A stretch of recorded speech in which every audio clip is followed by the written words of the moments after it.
Mbona unapenda kuchezea nguvu sana wewe? Nachezea nguvu? Umesahau kama mimi nina nguvu kukuzidi hata wewe.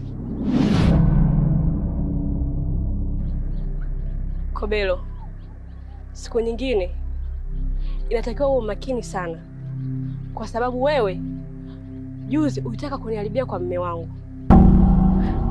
Hivi haufahamu kama mimi niko pale kwa sababu maalum? Kwa siku nyingine tumia akili, sio muda wote tu kutumia akili za kichawi.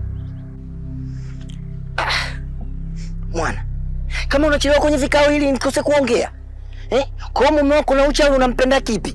Unampenda kipi? Unapenda kipi?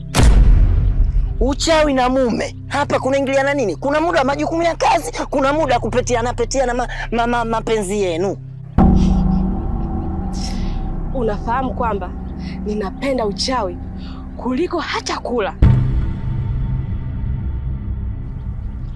Lakini pia unatakiwa ukumbuke, nataka nikamate nguvu zote za mkuu ziwe zangu mimi.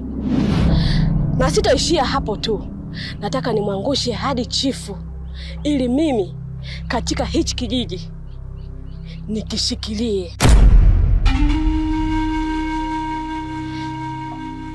Kobelo, na ukumbuke kitu, wewe ndo msiri wangu.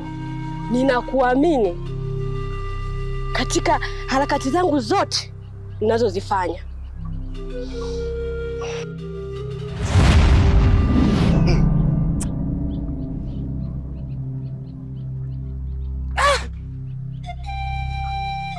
Huyu hapa kapewa yani kiji uwezo cha kusema tu anayeyuka na kuanyoka. Jamani, kwa mtu kwenye kikao unachelewa tukose kukusema nani?